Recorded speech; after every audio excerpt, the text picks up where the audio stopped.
Desses genes, esse processo ocorre a produção dessas proteínas, essas proteínas específicas lá que vão regular o seu ciclo circadiano, elas vão acumulando na sua célula e dentro de mais ou menos 24 horas, essas proteínas indicam e sinalizam os genes quando elas encheram demais as células, elas sinalizam os genes para parar a produção. Isso ocorre dentro de 24 horas, exatamente o seu ciclo circadiano. Então, é como se fosse um relógio, cara.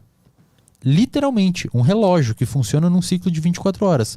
Aí você me pergunta, então significa que pessoas com depressão têm esse relógio desajustado. Então, na vida real é 13h45 e essas pessoas com depressão, o relógio dela já está de noite, induzindo ela a ter sono, induzindo ela a ter cansaço, induzindo ela a ter fadiga. Né? E é exatamente isso que acontece. E o que regula esse relógio? O que faz esse relógio? Quem que é o relógio, a pessoa que vai lá e gira o pininho para o relógio voltar às 13h45, que é o horário atual? A luz solar. A luz solar tem a capacidade de entrar no seu olho e aqui na sua retina a luz entra ali, um pouco mais para dentro tem uns neurônios que ficam captando a luz e eles mandam uma mensagem lá para o núcleo supraquiasmático no seu cérebro, para esses relógios, e falam, ó, agora é tal hora. Tanto é que quando você viaja, você tem jet lag para um país que tem um horário diferente do seu daqui. E a melhor forma de você tratar o jet lag, a galera geralmente toma medicamento para dormir... Dramin, famoso Dramin. Isso, Rivotril e tal. Uma cachaçinha também. Melhor forma de você tratar jet lag é luz solar. Se expor à luz solar, porque você vai estar informando o seu relógio que está zoado o horário que é.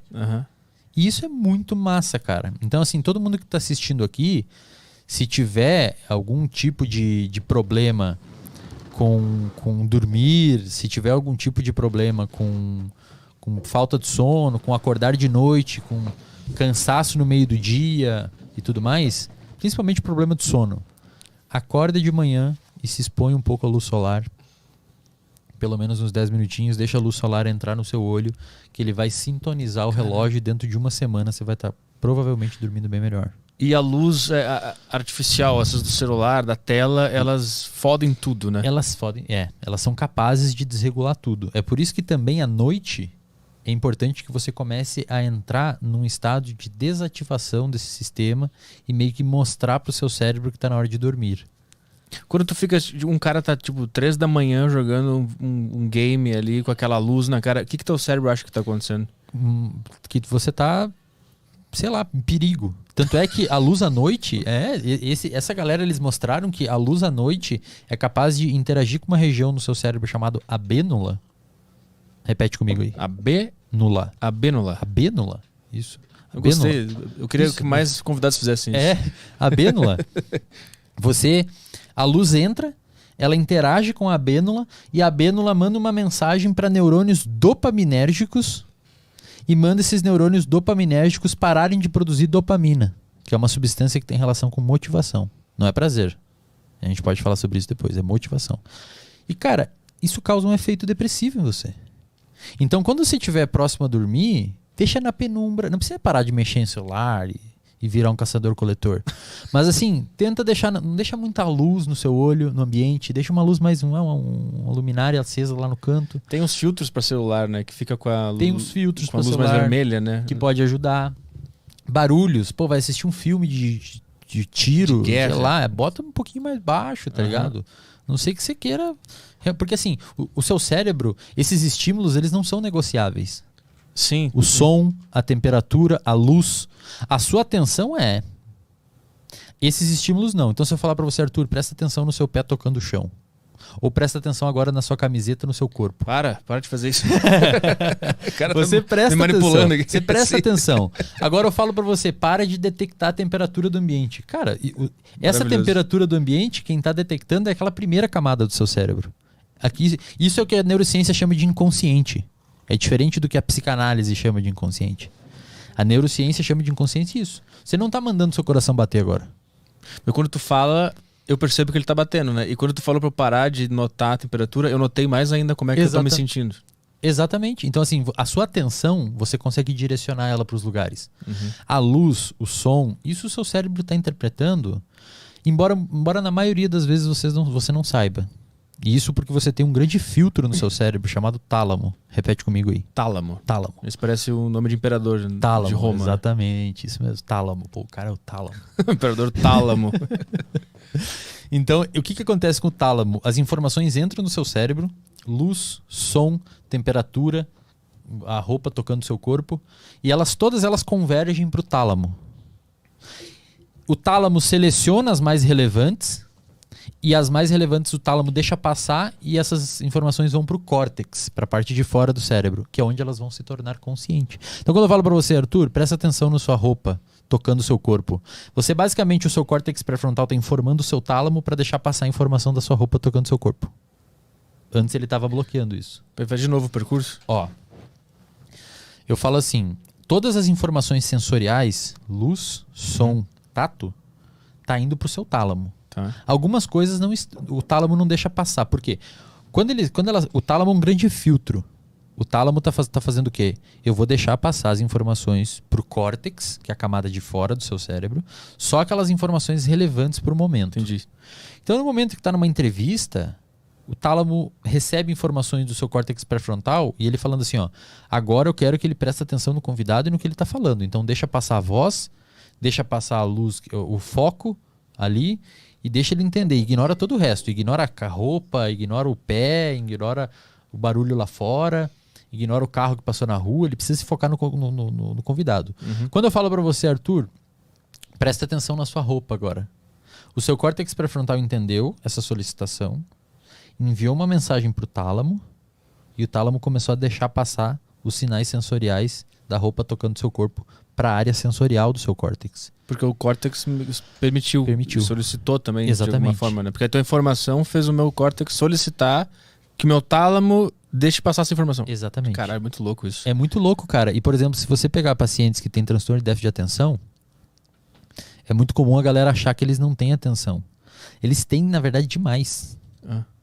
É que esse é o problema. Eles têm muita atenção. O tálamo dele deixa passar muita coisa. Então o cara tá prestando atenção aqui, estudando, e passa um carro na rua, abre o portão lá, ele escuta. Uma pessoa que não tem TDAH deixa aquilo dali, o tálamo não traz aquilo para consciência. Você não direciona a sua atenção para lá. Uhum. A pessoa com TDAH escuta, presta atenção em tudo. Então bateu a porta lá embaixo, a pessoa já prestou atenção. Então ela não consegue estudar. E aí você tem que ter um auxílio psicoterapêutico e medicamentoso para regular isso. Mas aí é outra história. Ponto importante. Luz de noite tem esse efeito depressivo. E aí eu gostaria de deixar aqui registrado, e sugiro fortemente que você chame um cara chamado Andrei Maier, que é um amigo meu, professor de neurociências na Universidade Federal de Santa Catarina, tem feito um grande trabalho de divulgação científica. E ele é um cara que estuda muito sono, ciclo circadiano e como você ter conhecimentos em neurociência, aplicar na sua vida para melhorar a sua performance. Depois eu deixo o contato dele para vocês aí, chama com certeza. Que vai ser bem legal. Mas agora, se, por exemplo, o cérebro ele vai mudando conforme a humanidade vai agindo no mundo, né? Ele vai se adaptando ao que a gente está fazendo, mas com um certo delay. E me parece que esse delay é o que causa a nossa doideira que a gente vive hoje. Porque o nosso cérebro ainda não acompanha o que a gente está fazendo. É basicamente isso? É meio que isso mesmo, cara. Tá. Você bateu numa tecla legal aí.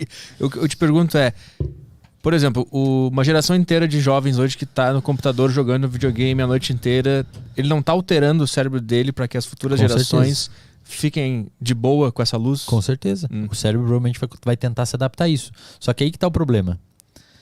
A luz artificial foi construída na, década de 20. E a gente vive sem luz artificial há, 15 mil anos. A gente tá no inicinho. Cara, olha o tempo que isso vai levar até isso se adaptar. Mas você falou num ponto importante. Que é uma coisa que a gente chama de... Acho que isso aqui é talvez o ponto mais importante da galera entender a aplicabilidade disso na vida. Que é o que a gente chama de... É o que a gente chama de... A água aqui. É o que a gente chama de neuroplasticidade. Neuroplasticidade. Isso, neuroplasticidade. Que é o quê? O que você acha que é neuroplasticidade, Arthur? Um plástico dentro da cabeça. Um plástico. Uma garrafa de plástico na minha cabeça. Pior que o nome não é muito interessante, né? Pois é, isso é uma Agora se eu falar neuroflexibilidade. Tem um cara fazendo apoio dentro da minha cabeça. Tem um cara se alongando. Neuroplasticidade é basicamente... Cara, isso é muito sensacional. Neuroplasticidade é basicamente a mudança estrutural e física do seu cérebro frente às experiências da sua vida. Vou repetir. A galera que estiver em casa, pega um caderno e uma caneta, anota, que isso é extremamente importante.